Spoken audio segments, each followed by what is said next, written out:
So, will F1 drivers retire in career mode to allow F2 drivers to be promoted? Yes, that will happen. We will see F1 drivers retire.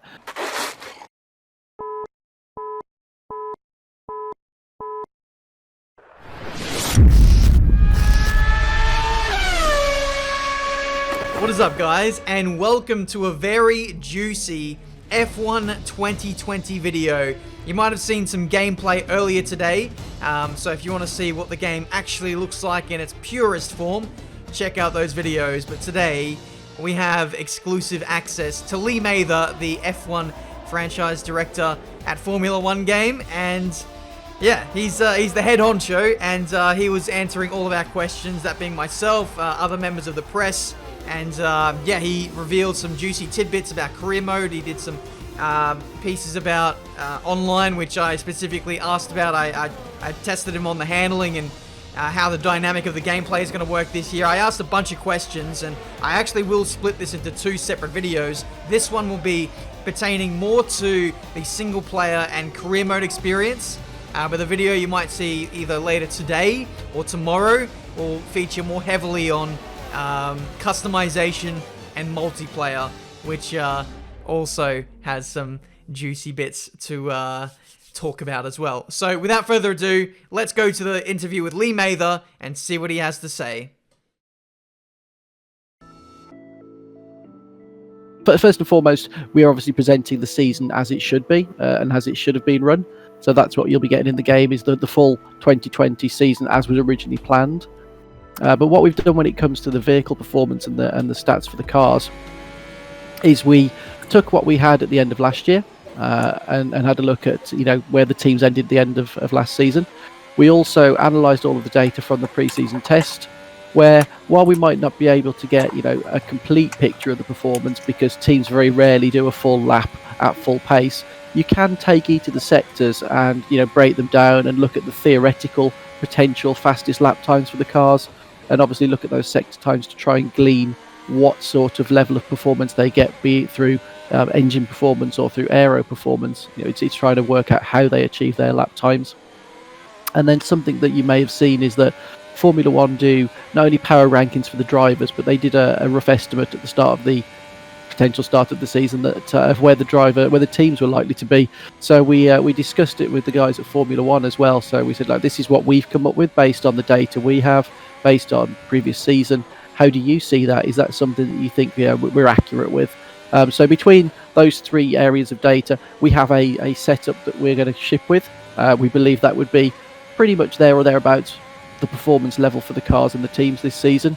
But obviously, if we're out, we have the opportunity to update that data and to patch different vehicle performance.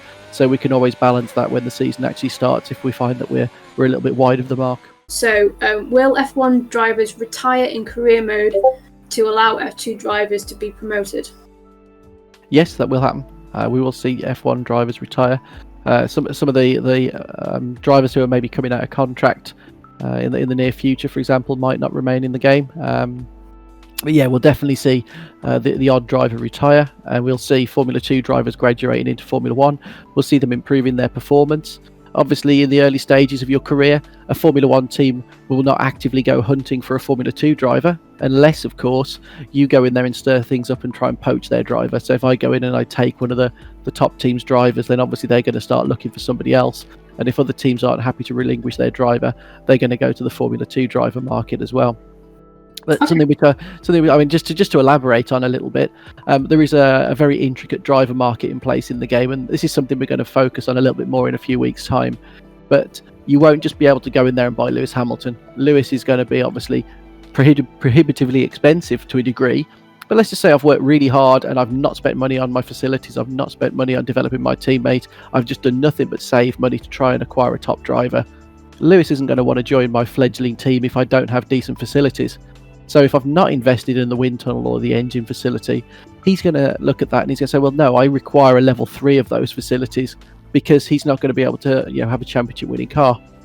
So there's a very live and active driver market, and the reasons behind why drivers move teams are very tightly constrained. So unlike maybe some of the crazy moves that we may have seen in 19, when we introduce the first series of driver moves, you'll see a lot of the reasons why the drivers would choose to move. You'll see how the stats that they have, appeal to other teams, and you'll see why they can and can't move between certain teams, because it's all going to be based upon not only whether they can afford them or not, but whether that team's actually attractive to that driver in the first place. Second question, so will the main sponsor in my team be a real world one or fantasy? Yeah, so I touched on that earlier on. All of the sponsors that we're using in my team will be fictional sponsors, and for the reasons I mentioned at the start, basically. But firstly, there's a very limited number of real-world sponsors that we'd be able to use because of the mixture of being able to sit, say, a Shell against Petronas. We can never have a mixture of petrochemicals. There's a large number of sort of watch sponsors in Formula One. So you can only have one of those. So there'd be a large amount of rules and restrictions around what we could actually use them for and how we could use them. And then something which I don't know if most people are aware of, obviously large brands like that do have very strong guidelines around how you use their spot, how you use their logos, the colours, the placement, and all of those things would actually take away a large amount of the gameplay side for us. So we wanted to make sure that the player had the ability to customise their sponsors thoroughly, place them on the car where they want, whatever colour scheme they want, and also for us to be able to attach sensible goals to those sponsors, sensible cash value upfront values, sensible weekly payments that the sponsor would give as well. So by using fictional sponsors, that gave us much more versatility. But as I also mentioned, keeping a real driver as your teammate and a real engine supplier, they were the two key ones for us. Are there any consequences for managing the team irresponsibly in my team mode? So there's a couple of things that could happen to you if you're doing a very bad job of managing your team in my team. So, for example, I've got 6 facilities that I'm running. You'll have seen them listed in the presentation. Let's say, for example, I'm really struggling for funds. So I can actually shut a facility temporarily to save money, or alternatively, I can shut all of them to save money. Again, that would mean that I'm no longer developing anything for the team. I'm not improving my facilities, so my chances of getting a better driver is reduced. I'm not going to be improving my second driver because the marketing department and the personal development department for the driver, they're not running. I'm not going to be attracting better sponsors. So that's one way that you could most definitely be doing a poor job of running your team. And then another area that you could really struggle with if you're doing a particularly bad job is if you enter the driver market to try and renew the contract with the driver that you currently have, or to try and approach a new driver, but your team's in such a position that you're not strong enough to actually even negotiate with your existing driver, you will lose that driver, and you'll have to resort to using somebody from the fallback list. And the fallback list is actually the drivers that we create for the classic cars. So those drivers are notoriously poor compared to the real world drivers within in my team. Oh, wow. So again, you'll find yourself languishing at the back with a poor driver. All of those things obviously happen if you're doing a really, really bad job of running your team. But it can all happen. Will there be R&D resets in my team? Yes, there will. The R&D resets will also happen in my team. And the way that the R&D works in my team is very similar to how it does in the driver career, but there's a change that we've made to both, which now, obviously in real life, teams such as Williams, for example, purchases their power unit from Mercedes. And when Mercedes make improvements to their power unit, those improvements will filter down to the teams that are also running a Mercedes power unit. So that's something that you'll now find in the game as well. So if you purchase the Mercedes power unit, if the Mercedes team in the game get an upgrade to the power unit that's a global one, that will be then fed down to your team as well. So you'll find you get some team power unit, so engine supplier power unit upgrades over the course of the season that come periodically when the engine manufacturer apply those upgrades. So next one, can you leave your created team and manage another team, e.g. McLaren?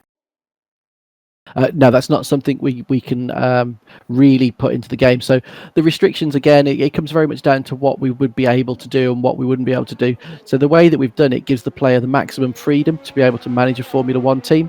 If we were to put you behind the wheel at the scenes of, say Ferrari, Mercedes, McLaren, the restrictions would be far more significant. You wouldn't be able to do things with the sponsors, the colour of the car, the livery. There's so much that would suddenly be taken away because that is an official team, and we want to represent the official teams properly and thoroughly, because it wouldn't be Formula One if we started suddenly changing the colours of those teams and the sponsors and the way that they're structured. And obviously they are, fully fledged professional Formula One outfits.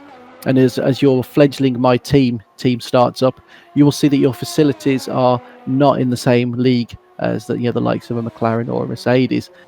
Something that we wanted to represent for the player was that journey with the quality of their facilities. So, for example, in the presentation that I sent around, you would see one of the facilities starting out very low tech, not particularly fancy, but just functional.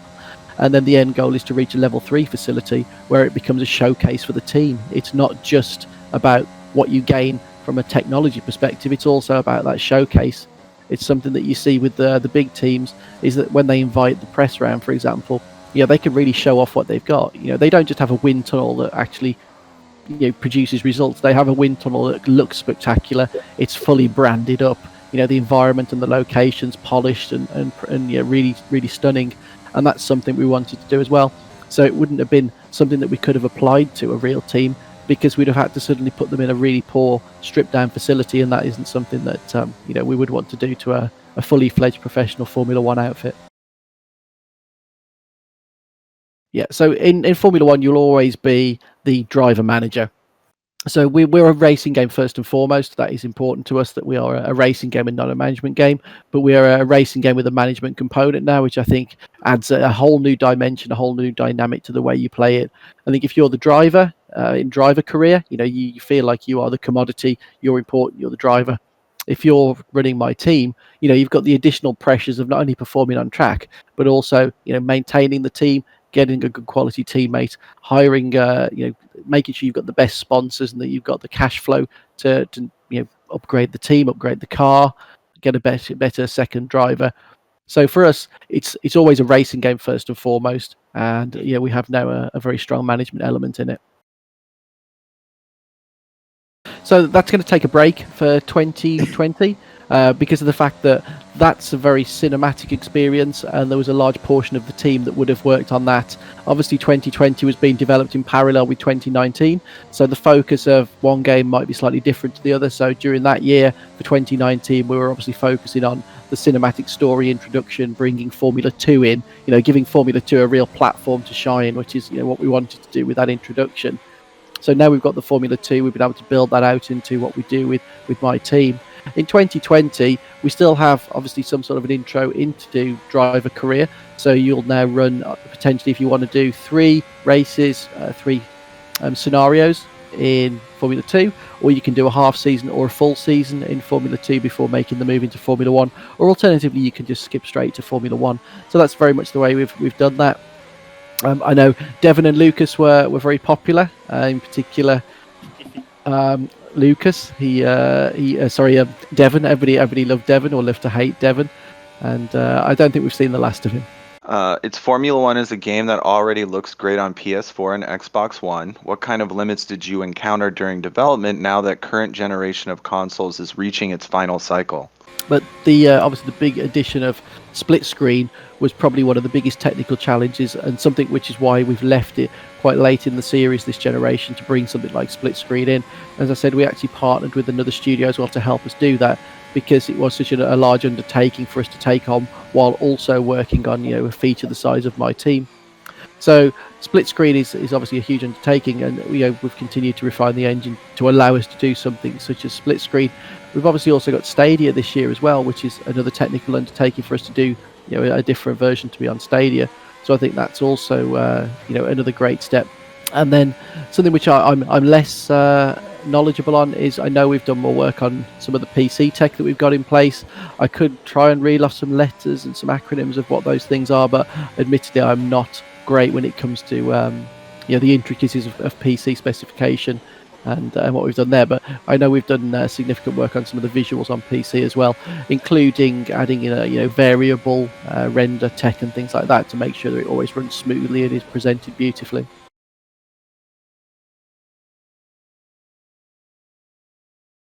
Yeah, so Zandvoort obviously was an existing circuit. So when we started work on Zandvoort, we obviously had accurate data to work from. So we were provided with both CAD data and LiDAR data for the circuit.